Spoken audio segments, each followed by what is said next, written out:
We're now getting to the really interesting part of the Champions League season, and at this stage, the competition usually gets very unforgiving. One little error, one small blink, one tiny loss of concentration, and you could be out of the competition. The quarterfinals are only just days away now, and most of the games are expected to be very tight. We believe that who goes through in each of those games hinges on certain matchups on the pitch, and it is those matchups we're here to talk about. These are 7 tough battles that will decide the Champions League quarterfinals. Hey Goal 90 family, what's good? The World Cup season is here and you already know the vibes on this channel. So for everyone who's been rocking with us, Goal 90 Shop has World Cup jerseys for the whole squad. Men, women and kids. Whatever country you're repping, we've got ya. Home kits, away kits, clean classics and the loud ones. Instant match day energy. And it's love from us. Free shipping worldwide. Grab yours now and let's run this tournament together. One of the biggest ones will be Vini Jr. versus Conrad Laimer. The last time Real Madrid and Bayern Munich faced off in the Champions League, Vini was one of the protagonists, and we expect him to be one of the main guys this time around as well. A couple years back, Vini went up against Joshua Kimmich, but this time around, he'll almost certainly be up against Conrad Laimer, who has been playing at left back for Bayern Munich this season. The Austrian has been really solid in defense for Bayern this season, and we expect that he'll be putting up a real fight when he's up against one of the best left wingers in the world. But as you know, Vini is very relentless. You can stop him 10 times, but he'll keep coming at you over and over again. If Laimer can do a good job of locking up Vini over both legs, then Bayern Munich's job is half done. But if Vini has it easy, then he's almost certainly going to cause a lot of problems for the Germans, and that might be enough to get Real Madrid through. Still in Madrid, we're going to be seeing one very familiar battle in another quarter-final between Atletico and Barcelona. The two Spanish rivals have already met 3 times this season and will meet once more before they play their first quarter-final leg in the Champions League.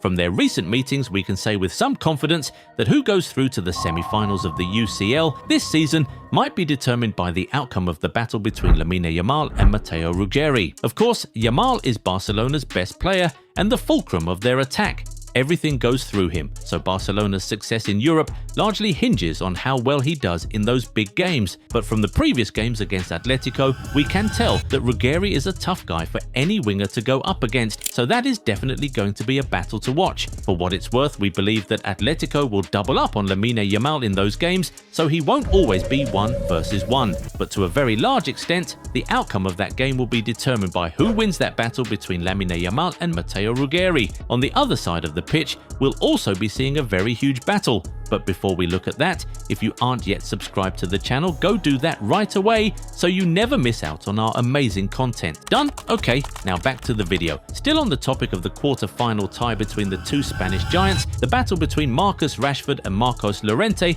will also be one to watch. Llorente is a fullback who likes to fly forward, while Rashford is a pacey attacker who loves to attack space. So how Llorente combines helping the Atletico attack while also limiting the space available to Rashford in behind could be one thing that swings the entire tie. And remember, Rashford is one player who loves to shoot from outside the box and also put crosses to the box, so even he doesn't even have to repeatedly get past his defender to hugely impact the game, and that's something Llorente would have to be very wary of. But of course, one of the biggest battles everyone is looking forward to is Nuno Mendes versus Mo Salah in the PSG versus Liverpool fixture. There are just so many storylines shaping up that will make that matchup one to watch. First of all, these are now guaranteed to be the final Champions League quarter-final games for Mo Salah in a Liverpool shirt, so he'll be looking to say goodbye in grand fashion. From now until the end of the season, the Egyptian will certainly be doing his best to give the Liverpool fans the best ever parting gift. Also, the general consensus seems to be that Nuno Mendes totally locked him up when both sides met in the same competition last season, so Salah will definitely be coming for revenge. But Nuno Mendes is arguably the best left back in the world right now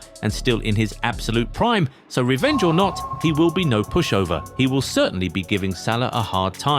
But if the Egyptian can win that battle, then the Reds are in business, as Salah is still one of their most potent weapons in front of goal. All of this is setting us up for a very interesting individual battle, which we just cannot wait to see. We just hope that Salah is fit enough to start both games, because the whole world surely wants to see this matchup. On the flip side, we also cannot wait to see the battle between Jeremy Frimpong and Kvaratskhelia. Kvara has developed a reputation for saving his best version for the big Champions League knockout games, so Frimpong surely won't be having it easy. The Georgian has a lot of tricks up his sleeve. He can dribble, run, use his strength, and shoot from the tightest of angles. Frimpong will surely be having his hands full over both legs, and it certainly doesn't help that the Dutchman seems to have the reputation of not being the best 1v1 defender. If he doesn't turn up and continually lets Kvara get the better of him, then Liverpool would be as good as out. And it is surely not good news that Kvara will be well rested for the second leg at Anfield, as PSG's league game in between the two quarterfinal legs has now been postponed by leg 1. Now, one could say that Slot would throw Szoboszlai at right back because of Frimpong's defensive weaknesses, but that could cripple Liverpool going forward. Zobo has arguably been Liverpool's best player this season, so if they want to have a real chance of knocking PSG, you would think that playing him closer to the opposition's box is the best way to go. Let's now cross over to the only other English team in the final 8, Arsenal. Everyone seems to feel that they have it the easiest of all the quarter-finalists, and while that might be true, a battle that could shape that fixture is the one between Gabriel and Goncalo Inacio. It sounds crazy that we're suggesting that a matchup to watch out for is between two central defenders, but we actually think that that might be the case. As we all know, Arsenal are really deadly from set pieces, and if you let them, they would use that weapon to absolutely annihilate you, and their most dangerous man from set pieces still remains Gabriel. Stop him, and you have half neutralized their threat. Inacio, being one of the tallest, strongest, and most experienced players in the squad, would likely be given the responsibility to handle Gabriel whenever Arsenal get a set piece, and how well the Portuguese does against the Brazilian might determine how that tie will go. Finally, we also expect to see a fierce battle between Michael Olise and Alvaro Carreras in the game between Bayern Munich and Real Madrid.